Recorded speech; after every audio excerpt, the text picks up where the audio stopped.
अस्सलाम वालेकुम। Let's do nature आपसे मुखातिब है। मेरी आज की वीडियो गार्डनिंग पे है। आज मैं अपनी ये खूबसूरत सी वाइन आपको के साथ शेयर कर रही हूँ, इस वजह से कि इसको देख के मुझे बहुत ही खुशी हुई है, क्योंकि इसके ऊपर बहुत ही छोटे छोटे से फ्लावर्स जो हैं वो भरे पड़े हैं। ये वाइन खूब फैली हुई है। नवंबर का महीना है और इसको अक्टूबर के महीने से ही इसके ऊपर जो है ना इतनी ज़्यादा फ्लावरिंग हो रही है कि दूर से बहुत ही खूबसूरत लगती है। तो आखिरकार फिर मेरा दिल चाहा कि मैं इसको आपके साथ भी शेयर करूं।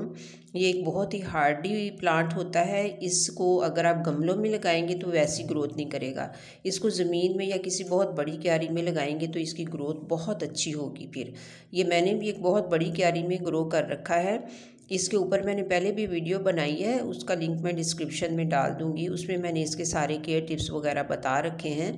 तो ये क्यारी पूरी बहुत बड़ी क्यारी है मेरी छत पे, तो इसके ऊपर मैंने ये पूरी फुल भरी हुई है। आप देख सकते हैं कि सूरजमुखी की शक्ल के इसके ऊपर छोटे छोटे से फ्लावर्स लगते हैं, जो दूर से देखने में बिल्कुल छोटे छोटे से स्टार्स नज़र आते हैं और बहुत ही खूबसूरत वाइन ये दिखाई देती है, भरी हुई क्यारी हो या किसी ज़मीन में ग्रो किया हो। ये एक बड़ा ही हार्डी प्लांट है। इसको आप जड़ से उखाड़ के भी फेंक देंगे ना तो इसकी रूट्स जो ज़मीन में रह जाती हैं वो दोबारा से ग्रो कर जाती हैं। तो अलबत्ता इसको हल्की हल्की नम मिट्टी चाहिए होती है। मिट्टी बिल्कुल ड्राई हो जाए, 2-3 दिन पानी नहीं दें तो फिर भी गुजारा तो हो जाता है, लेकिन दोबारा से इसकी रूट्स फूट पड़ती हैं। लेकिन कोशिश करें कि इसकी मिट्टी हल्की हल्की नम रहे, तो ये बहुत अच्छी ग्रोथ करती है। आप देखें कितने खूबसूरत स्टार्स नज़र आ रहे हैं। उम्मीद करती हूँ आपको अच्छी लगी होगी। आप भी ज़रूर ग्रो करना पसंद करेंगे। मिलते हैं फिर नेक्स्ट